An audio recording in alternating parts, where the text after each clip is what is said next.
This is Optimal Relationships Daily, episode 464. How to Keep Your Kids Debt-Free Forever, Part 1, by Kalen Bruce of freedomsprout.com. And I'm your host, Joss Marie. Hola, and welcome back to my show where I try and help you optimize your relationships. And as you may know, parenting posts are usually featured at the end of the week. And actually, today's post comes from a new site across our podcasts. While we've narrated Kalen Bruce's content from his other blog, Money Mini Blog, this is actually another one he started. And he's sharing some tips on how you can help your kids to live a debt-free lifestyle.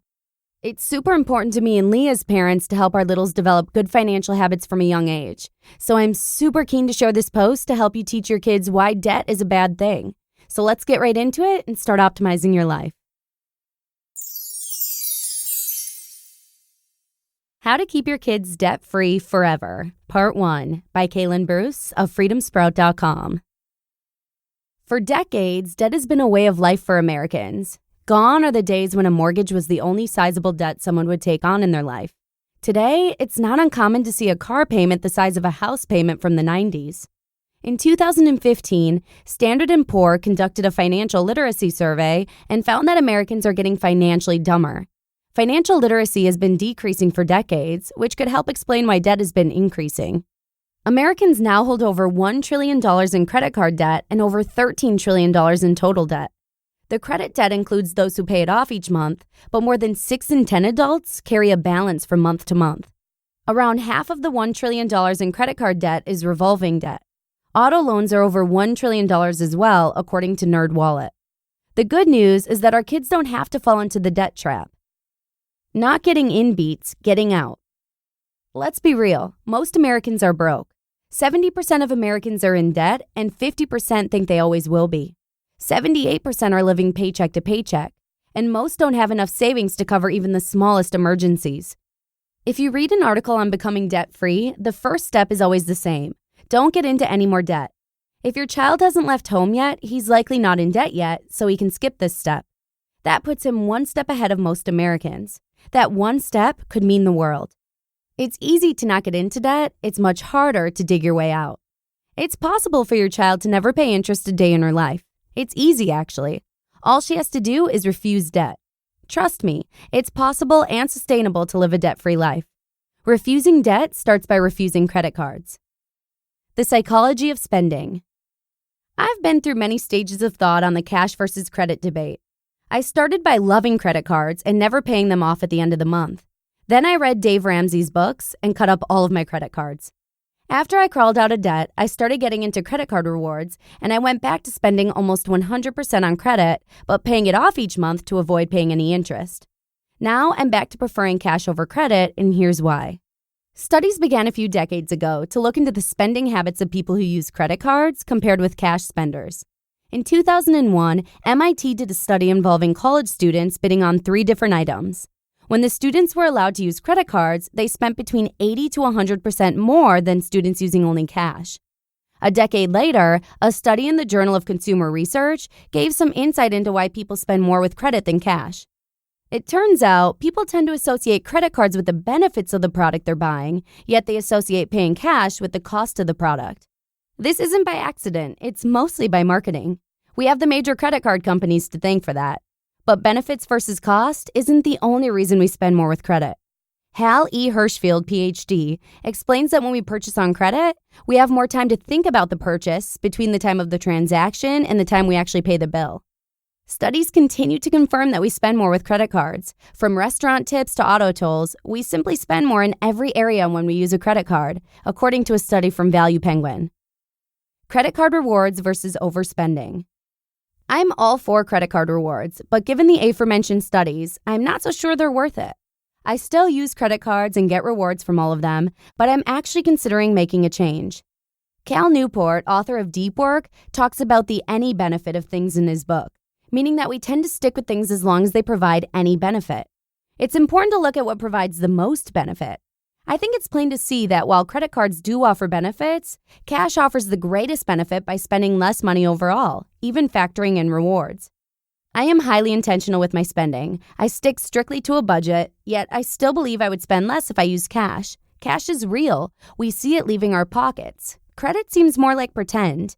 We're chasing credit card rewards while spending way more than we otherwise would, and all too often digging our way into a hole, such as debt. Even with an overly conservative estimate, taking all the aforementioned studies into account, we spend around 10% more when we use credit than when we use cash. Is that worth the 1 to 5% cash back? I don't think so, especially since 20% or higher is more likely how much we're overspending with credit. Perhaps we should encourage our kids to never get caught up in chasing credit card rewards and to stick with cash. That never opens the possibility of falling into heaps of credit card debt. Why encourage credit for the any benefit when we could encourage cash for the most benefit and also take away the possibility of our children drowning in debt? Your child, 1. Credit card debt, 0. The great car payment myth. Oh, car payments. Everyone has one, right? Well, actually, it seems like it's more of a poor and lower middle class thing, not because they have less money, but because they buy more car. Car payments are getting higher and car payment terms are getting longer, up to an average of 66 months. On top of that, Americans are borrowing almost $1,000 more overall on the average loan. In The Millionaire Next Door, Thomas J. Stanley, Ph.D., explains how the average millionaire doesn't have a car payment, and he doesn't have a new car. It's typical for the average millionaire to drive a slightly used car and pay cash for it. But this isn't just for millionaires. The only car payment your child should ever have is a payment to herself in an interest-bearing account. Once she buys her first car, she can start saving for her next car. Even if she puts it into a savings account that bears practically no interest, she'll still have $24,000 after 5 years of saving $400 a month. That means 0 interest paid and 0 debt. If you instill this mindset before your child leaves home, she'll never have a car payment in her life. Your child, 2. Auto loan debt, 0. How to get a debt-free degree. What about college? Student loans are necessary if you want a good education, right? Nope, student loans aren't a necessity. It's actually fairly easy to go to school without going into debt. How do you get the degree without the debt? Here's how. Number 1, save for college. You can use a 529 plan or other college savings option to save for your kids' education. Whether you plan to help or not, they can still save. Their teenage years are an ideal time to work up some savings for school. If they know they're going to college, why wait until they graduate high school to consider the cost? Number 2, choose an affordable college. There's no reason to cross state lines for school, and your local community college may be all you need. At a minimum, once you confirm that the credit's transferred to your child's college of choice, get the core classes knocked out at a community college. Contrary to popular belief, few employers actually care about where your degree comes from, they just care that you have a degree. To be continued. You just listened to part 1 of the post titled, How to Keep Your Kids Debt-Free Forever by Kalen Bruce of freedomsprout.com. Aren't the statistics mentioned in this post scary?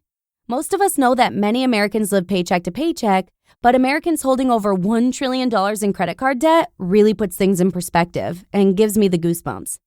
I love how Kalen reminds us that it's much harder to dig your way out of debt than to not get into debt in the first place. Prevention is certainly better than treatment.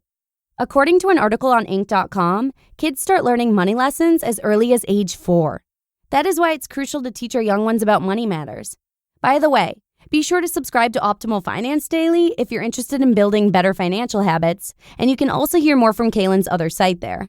You can also check out Optimal Living Daily for personal growth tips, and Optimal Health and Optimal Business Daily for healthy lifestyle and business content. Just search for Optimal Living Daily to find all of our shows. And in the meantime, I hope you feel more empowered knowing that there are ways to keep your kids debt-free. I look forward to sharing the rest of Kalen's tips with you tomorrow, where your optimal life awaits.